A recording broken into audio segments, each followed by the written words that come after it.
Hello, everyone, and welcome to episode 32 of JuvoHub, being produced in podcast format and in videocast on YouTube. We are so grateful to have you with us today, and we're adding some new segments to our show to provide another level of awesomeness and education.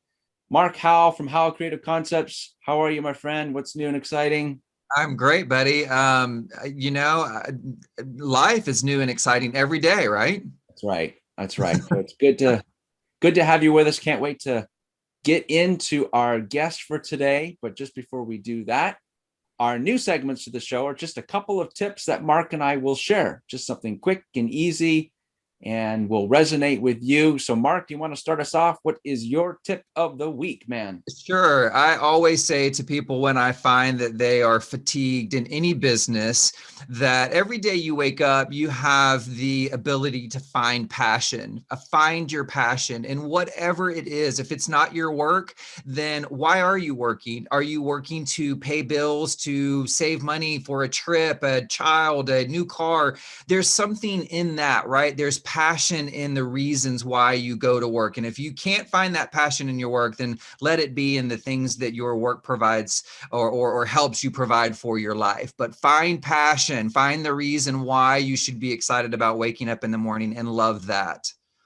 That's my tip. Beautiful, beautiful. I love it. Thank you for sharing that with us. And since I'm the marketing guy, I feel compelled to share some, piece of information that will help you out from a marketing perspective. And it came to me today just because I was going on some different websites, preparing for some other content that we're working on. And it reminded me of the challenges that people have with user experience. So that's my tip.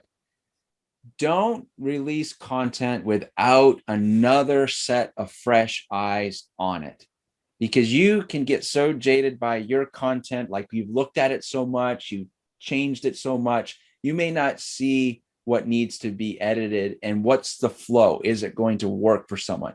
So always have a quality assurance representative available if you can. Have a friend look at it, but that's my tip of the day. Before you release content, have a fresh set of eyes on that content so that you can have the most beautiful content for the world. So thank you, Mark, for your tip. That's my tip for the day. Here's some couple things from my top listens for this week, everyone. So I listened to Bertie Kelly's interview with Iram from the front lines.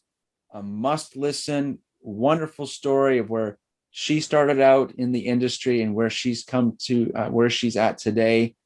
She's going to be a guest on this show in the future, so we look forward to having her there. But we'll have a note in the show, link in the show notes for her interview with Iram. Very compelling and very, very inspiring. So check that out. And from my friend Mike Brewer from Multifamily Collective, he is the COO of Radco Residential. He just published an episode on YouTube, Be Humble. So we will have a link to that. That was my two top listens for this week. Always be a student. So check those out. So now, without further ado, we will get into the highlight of our show, which is having the most wonderful, fantastic guest, Valerie Sargent. Valerie, episode 32. Welcome to JuvoHub. How are you? Hey, thank you. I'm doing great, Jonathan. How are you guys? So good. So good to see you. Yeah. It's great to see you. It's been a long time, Mark. It has been too long, too long. Too long. Good to see you, Jonathan. I know we saw each other online recently. We were chatting via video, so it's good to be here with both of you. Yes, thank you so much. And we know, as we were talking about before we started recording, we will see each other in person at some point in the near future. We're very grateful that things are starting to open up again. And for us as industry speakers, we love being in front of people. And speaking of industry speakers, I have to share a portion of your bio, my friend. So Valerie Sargent is the president of Yvette Poole and Associates. She is a skilled speaker, trainer, consultant, and EQ executive coach. She specializes in leasing, sales, marketing, customer service, and leadership. She has obtained her level 1 and level 2 Talent Smart Emotional Intelligence Trainer certification, and as an emotional intelligence strategist, she thrives in taking companies' teamwork and communication to inspiring new levels. So we are grateful to have you on the show because, like so many topics we've had on this show, emotional intelligence is one that so many just like, yeah, no, I don't want to talk about it. But you know what? We need to talk about it. It's a really, really important topic, and it's one that will never go away. But let's talk about you for a minute. It's a deep subject, emotional intelligence. What got you interested in that topic? Well, I was just leaving the corporate side of the world, and I went to a training conference, and one of the sessions that I went to featured Daniel Goleman. And for people that do not know who Daniel Goleman is, he's basically the guy who brought emotional intelligence to the workplace back in the 90s. And he wrote a book by that title. And sitting in his session and listening to him speak, I was like, wow, this is never discussed in our industry, in our multifamily industry. Yet I was thinking about all of the volatile situations that people handle and how people get triggered and react to things. And I'm like, this is the missing link to the multifamily industry. Mm-hmm. It's also the missing link to any industry. And so I really just had my senses perked up, and I was hearing something I'd never heard before, and that took hold of me. And gradually through the years, as more information came out about it, I just became more and more interested, and I saw it as something that I could bring to our industry. And I really just delved into the subject fully and got certified as a trainer, and have an amazing appraisal system that I put people through so that they know where they stand with their EQ, their emotional quotient. That's sometimes the shortened version. It's either EQ or EI. Mm-hmm. But I was just fascinated by the topic, and I thought that so many people needed it, and I wanted to be able to help people understand themselves more fully, and to really understand how they react and interact with other people. So that was what was most important for me. That is awesome. Fantastic. So we've got a lot of new people in the industry coming out of college. Maybe it's an expression that's not often used in that environment.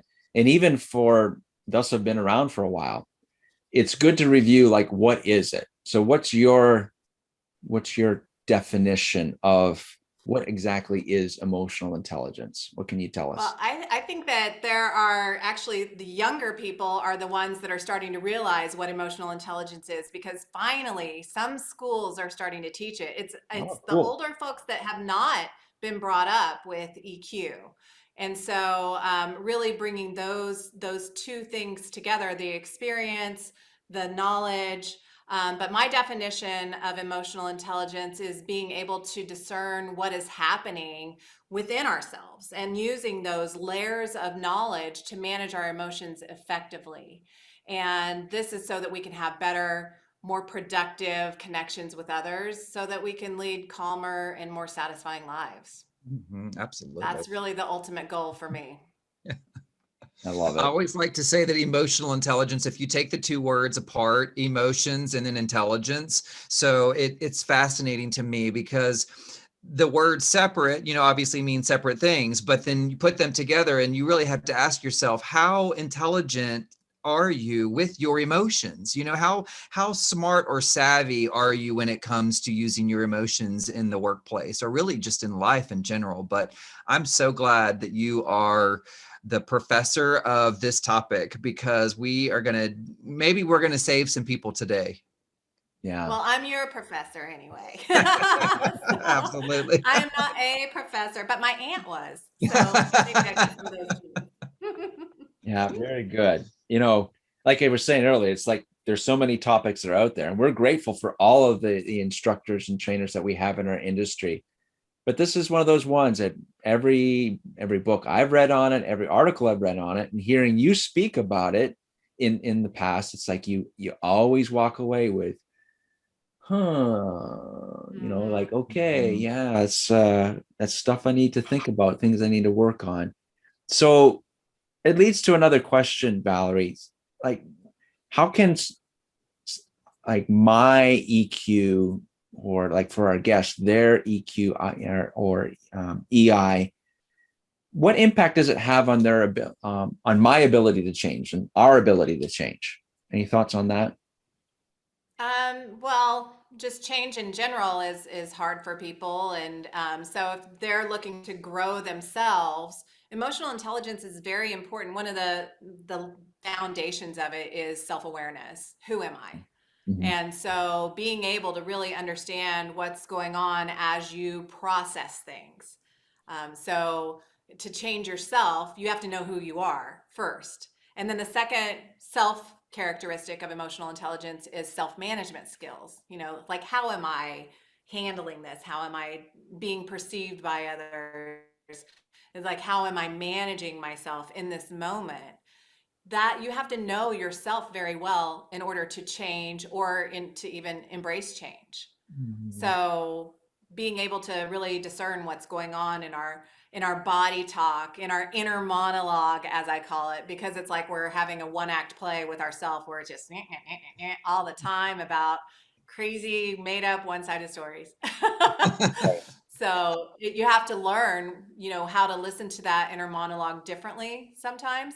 And you also have to learn to listen to your body talk so that you know if you're reacting to something or overreacting in some cases. There's some people that they get set off by something, Mhm. and it's something that can't be avoided just because of the way that our brains work and the way that we are as humans. But when we learn to recognize things, then we can manage ourselves more effectively. Isn't it fascinating? I have to tell you, Valerie, this happened to me just yesterday. It's kind of neat that we're talking about this. So I got upset. I was running around trying to get things done. My car needed help. I needed help. Things had to get done, and I was frustrated. And I got to one particular location and had a little bit of, it wasn't even a confrontation, but I didn't have the receipt. And then the guy behind the counter was like, I really need it. And I was like, but why? And then I went away so mad because I knew the dang receipt was at home. I had to drive all the way home to get it. And on that journey to and from, I was on the phone with a friend, and my friend was like, why are you so mad? Like, you're using the foulest language. And I was like, I know. And I said, and then it hit me. And I said, I don't know why I'm so mad. And then when I got off the phone and I stopped in the parking lot, I said, Mark, why are you so mad about this? Like, this has nothing to do with this man. This has nothing to do with what's happening. And I realized that it was about some frustrating things that I was reading in an email, some things about, just business in general that I was feeling stressed about. And it took that self-awareness, that self-management to say, you need to pull it together before you go back into this store and stop taking this out on this man, because it had nothing to do with him. But isn't it fascinating that if you don't take that time to evaluate that self-awareness or self-management, we just go around life exploding at everyone? I mean, that is crazy. Well, I dare say I'll take it a step further for you and say that your friend's social awareness skills, so there's a social part to this as well, observing in you and listening to you and knowing that this is not you, how you would normally Mhm. react, and Yeah. calling that to your attention and giving you the opportunity to listen. And so that person manage your relationship management skills. That's the fourth component of emotional intelligence, and helped you to see that maybe there was something bigger going on. And that's what allowed you to reflect and then really look inside and say, what's really wrong? And so think about like how many people are running around frustrated by things that they're not even aware that they're frustrated by, and they're taking it out on other people. I know. And you are so right to say that, because it was that moment where that friend said, what is wrong with you? And then you're right. It went through kind of all the quadrants of this. And I thought, oh my gosh, it's true. This stuff works, right? You really have to be paying attention to it. I like to tell people, like, make a journal. If you aren't very familiar with self-managing your emotions, then start making a journal about the things that are upsetting you. Like, if you can remember to do that, but honestly, write them down and then reflect on that, because I think you'll find, like I did, like, that isn't how I behave. And I let those few little moments of being angry about something else ruin that particular moment of my day. But because I had that help of my friend, I was able to say, you know what, stop it. This is ridiculous. You don't need to behave this way. So, whew, thank goodness. Yeah, seriously. And thank goodness for that friend watching out for you. Yeah. You know, not everyone would say something. They would just like be like, oh, geez, what's his problem? Let me act like a freak for the rest of the day. Exactly. Yeah. So that's wonderful. That's a perfect example of how it can play out in the real world. And unfortunately, a lot of people don't have that awareness that they're having a reaction based on something else. And they can't even really tell what emotions they're experiencing at the time that it's going on. And what I've found is a lot of times it's based on something else, even that's deep within us. Yeah, And so it may be from the time you were 7 or 14, or that's right. there's stuff we got going on inside. It's some deep stuff. Yeah. Yes. Yeah. Yeah, that's a good point, Valerie, because like Mark is sharing, and I know Mark well enough. I've been worked with him for years now. And his friend said that, okay, hang on, you're having a bad day. Let's get it, let's redirect it. But for others, though, this is a life pattern. Like this is the normal way that they handle challenges and handle problems or handle life situations. So that leads to that word change. And like, what have you noticed? Why is it so hard for people to change? And maybe as you've kind of dove into this subject and become a subject matter expert about it, what have you dealt with? Like, has there been anything that you've noticed that you could share with the audience when it comes to dealing with change? Well, I think there are a lot of people that are just naturally resistant to change. You'll notice if you're in a room of people and you ask, who likes change, there are not a lot of hands that go up. It's maybe about 10%, Yeah. maybe, if that. So most people don't like change because our brains are actually formulated to get into familiar patterns. And even when those patterns are not serving us and are having negative outcomes, a lot of times it's what we've learned in life. And so whether it be through our parents or through mentors or bosses, we've learned to do things in a certain way, and we have a certain amount of knowledge. And if we don't keep growing and learning, that makes it harder to change.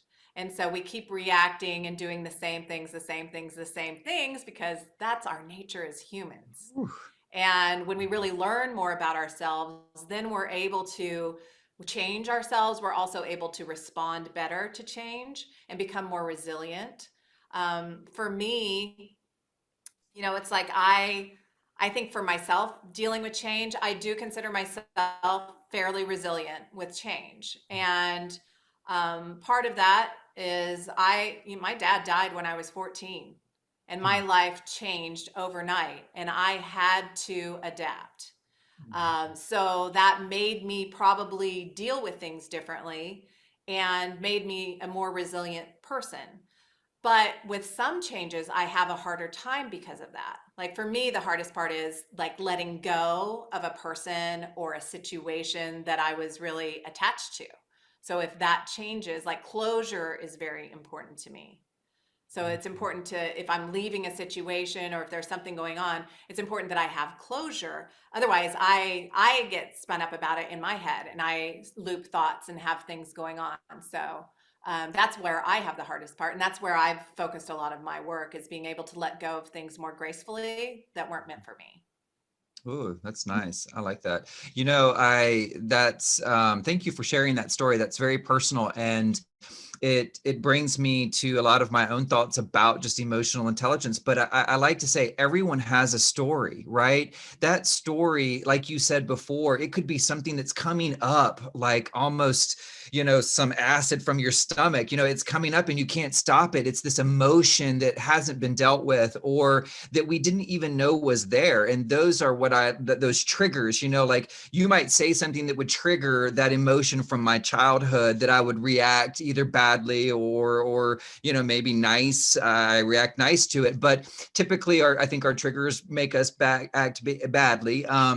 But that is fascinating to think about. How can you kind of go back through your own story to decide where is some of this stuff coming from? What kind of advice would you give to someone about, look, you have this story that lives inside of you. You have to figure out what it is. Maybe is it just going back through your past and deciding where the, good, the bad, the ugly live?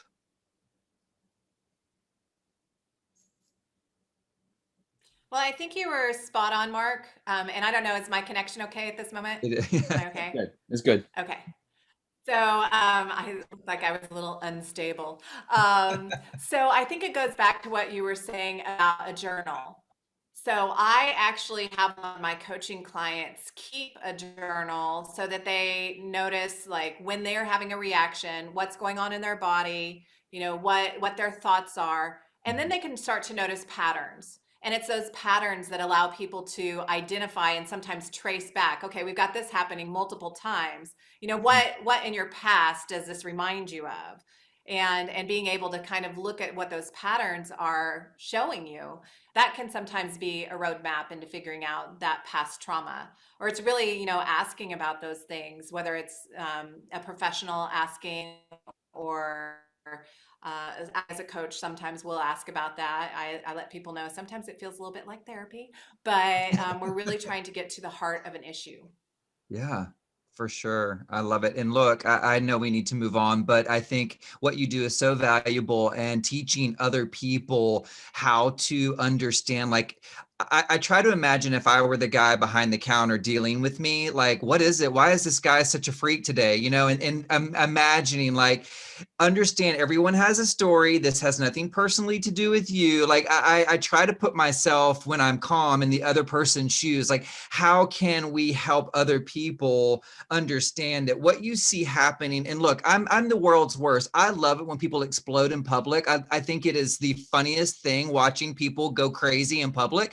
But I do stop and I watch it and I think, I wonder what is going on in their world that is making them behave this way. Like, what has triggered them to act so insanely? But it's so fascinating to me. How can we teach other people to see that and then be able to calmly sort of address it, especially if that person is, the person that you're in the conversation with. But yeah.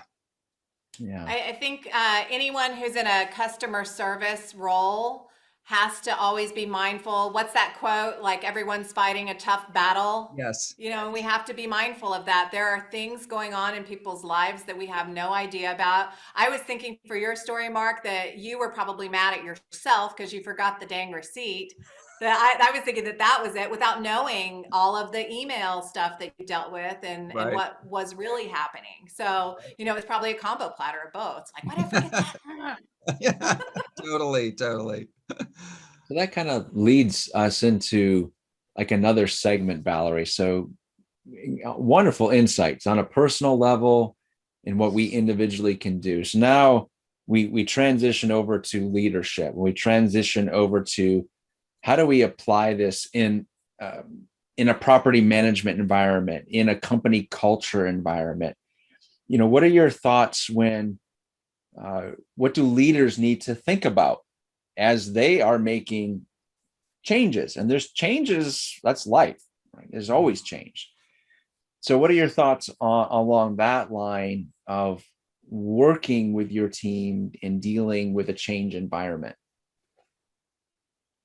Well, I think this past year is a great example of our teams have had to absorb so much Yeah. change.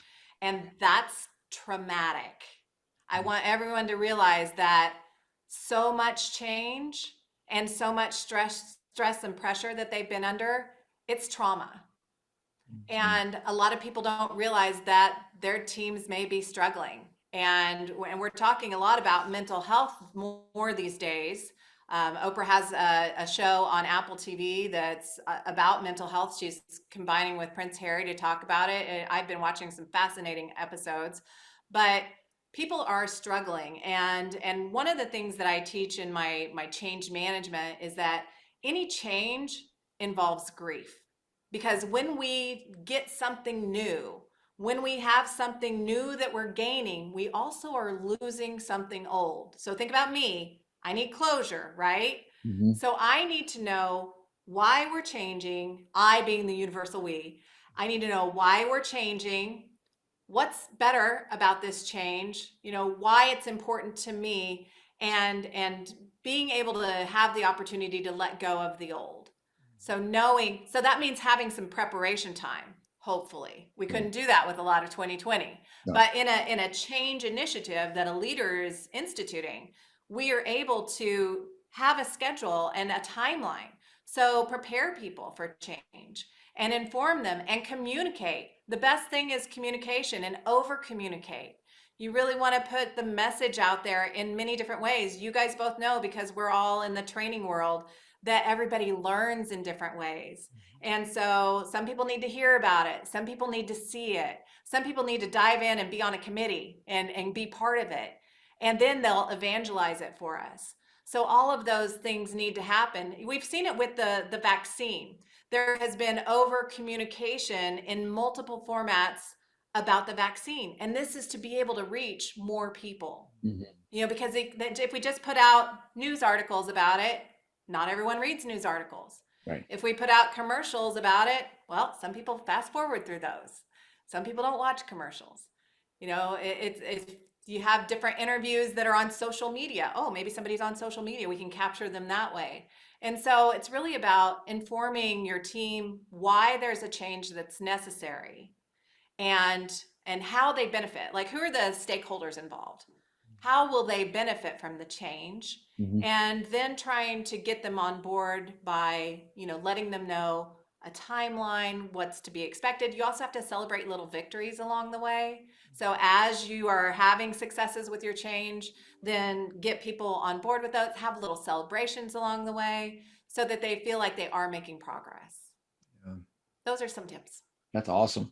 Yeah. Awesome. So how does that, what does that look like in order to, like, you've talked about a lot of these steps to get people ready. So is that company culture? Is that would you equate that that expression to that overall environment? How does that contribute to their willingness? So they're like, okay, oh yeah, sure. Or like, how much does that have an influence on it? Well, there are different types of people, as we talked about with change. There are some that are more resistant. There are some that are more resilient. And it does matter who's at the top of a Okay. change initiative. Mhm. Because if you have a resistant person at the top of a change initiative, and they're the ones that are supposed to be responsible for getting something out, but they're like, yeah, well, we did it this old way, and we can keep doing this one part this old way, but then use it for all the other stuff. And then so that destroys a change initiative, because you have someone who's resisting what's happening, and then it's not rolling down the hill, and everybody is not going to embrace it. They'll keep doing that one little thing the old way, and they won't fully come over to the new way that things need to be done. So that might be a culture where the old way works just fine. Why are we changing it? Mhm. So what is the culture? It's like, well, we've always done it this way. Right. That's the culture. Yeah. And so if you have a culture that's always done it that way, they are more resistant. Mhm. And so you may have a lot more work to do to get people to embrace change in that scenario. And, with all of the changes, I was reading an article last night with all of the changes that we've had during this past year. So Microsoft had done some research, and they said that 30,000 people in 31 countries, they said leaders are out of touch with employees and need a wake-up call. Mhm. Wow. So that's going on, because the key question that relationship-centered leaders will be asking, in the face of this change, what do our people need in order to continue creating value? So as we have these changes, how do we support our teams in those changes too? Yeah. So are we giving them support? Who is a leader in charge? Are they a visionary who also gives instruction on how to carry out? Or are they saying, this is our grand idea, now go do it, with no steps on how to do it? And then people are just confused. Yeah. So they may be a great visionary, they may have wonderful ideas, but unless you also, have the steps on how to accomplish that, there's something missing. Mhm. And there was also the need for flexibility has come up a lot. And I know we don't have as much opportunity in in the multifamily industry, but because we've had this scenario the past year where people have had flexible work, they've been working from home, they've been helping to care for their children. This particular survey found that 64% of employees would rather have flexible work than a $30,000 increase in salary. Wow. That's like, they would rather have flexibility than a Mhm. $30,000 increase in salary. So I thought that was pretty huge. But what we need to keep in mind is that emotionally, oh, I'm a little blurry, sorry. Emotionally, people are struggling, and managers aren't necessarily facing this reality. In the Microsoft survey, it found that 60% of frontline workers, especially those under 30, are in survival mode. People are struggling. There has been too much change this past year. So Mhm. now, as leaders, if we're thinking about adding change initiatives to the frontline workers who have already been in a little bit of a PTSD mode, Mhm. it might be too much for them. Yeah. That's amazing. Thank you for bringing those stats. Mark, you had a comment on it? And I was just going to say, as you were talking, I was thinking, what's the old saying that people say there's only two certainties in life? What is it? Death and taxes. I think there's three. I think death, taxes, and change. Like your life will change. Every day there's a change waiting for you around the corner. And, Valerie, you sharing that personal story about your past just reminds me, like I had learned to embrace change many years ago, because I do believe in what I say. Life will change you for good, for bad, painful, or great things. There is a reason that stuff happens to us. It changes us, and that's never going to stop, right? And if we don't learn how to embrace and kind of move forward with it, even as companies or individuals, then I'm afraid we're going to get left behind, right? Because these younger generations, they want a different world. They will demand we live in a different world than what maybe all of us were accustomed to. So change can be very scary for a lot of people, but I look at change as a new adventure. When something good or bad happens, I just say, you know what? It's a new adventure. We'll see what this change brings into my life. But yeah, you're absolutely dead on right. It's never going to stop. Well, Yeah. and you've created a great inner monologue. Like, you've given yourself a positive message about it. And that's really part of the key. I always try to look for any lesson that I can get out of a change, or any gift I can get out of a change. So I'm always looking for either a lesson or a gift, Love because it. I That is think awesome. both come with change all the time. We just have to Yeah, look for that. that's right. I love it.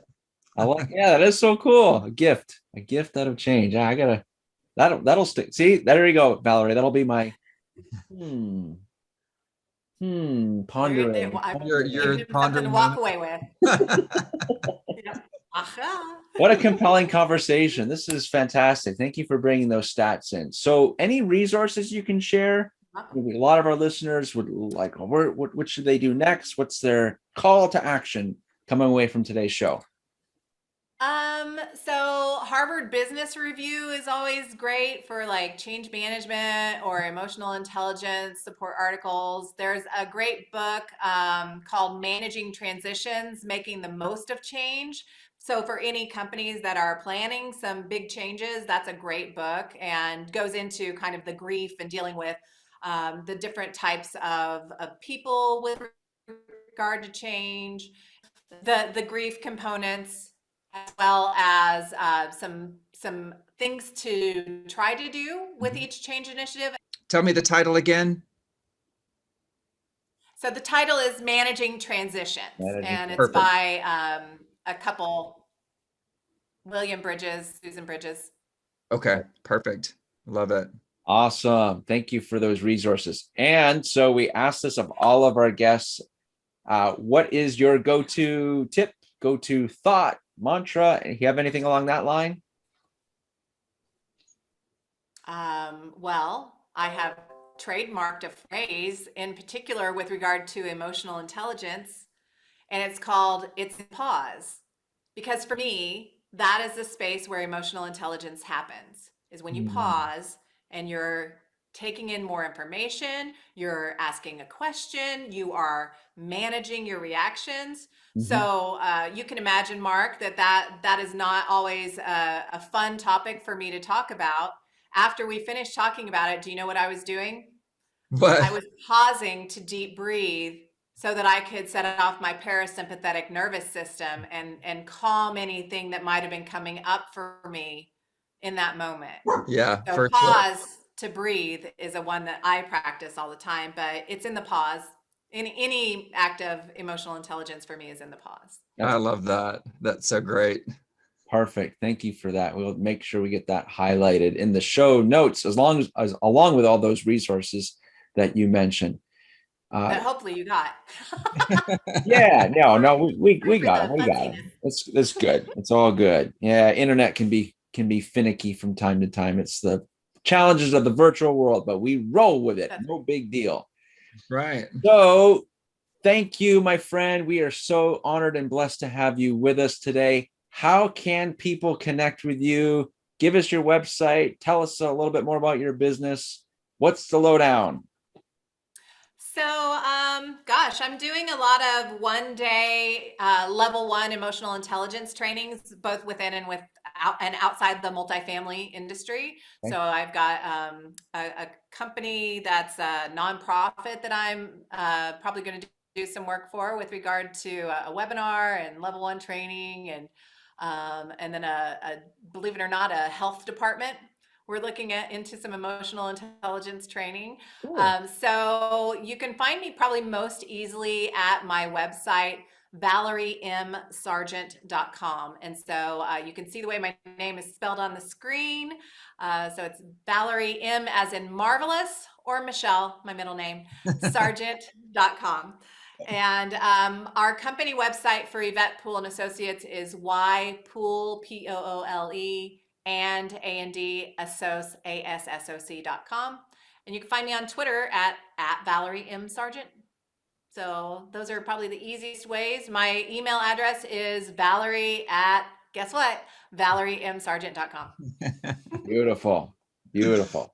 We'll definitely have all those in the show notes. And for those who are listening on the podcast, you'll find those links in the notes as well. They'll be on the YouTube notes. So all good. Thank you for sharing that with us. And yeah, definitely double thumbs up endorsement. I've listened to your training before, and always very, very compelling, amazing topic. So thank you so much for being on the show today. Mark Howell, how can people connect with you, my friend? Absolutely. So my company name is Howell Creative Concepts. Howell is spelled a little different, like Howl at the Moon. Howl. So it's HOWL creativeconcepts.com, but you can email me at mark@HOWLcreativeconcepts.com. I'm also on LinkedIn. You can find me there, Facebook, all that good stuff. So yes, please reach out. And again, if anybody is listening and has an idea for a topic, let us know. We are always looking for wonderful people like our dear friend Valerie here that want to share and are willing to share some great advice, some great tips about a topic that you're passionate about. Again, remember, find your passion. Valerie, you have definitely found your passion with this topic. I have thoroughly enjoyed our conversation today. Me too. Thank you guys so much for having me on. It's great to be with you today. Yes, thank you, Valerie. Thank you so much. This has been episode 32. My name is Jonathan Sarr, the co-founder of JuvoHub, and we are thankful for you as our guest, Valerie. We're thankful to our audience, our listeners. Please give us a review. Please connect with us on YouTube. Give us a thumbs up. We look forward to seeing you on our next show. Take care, everyone. Bye-bye.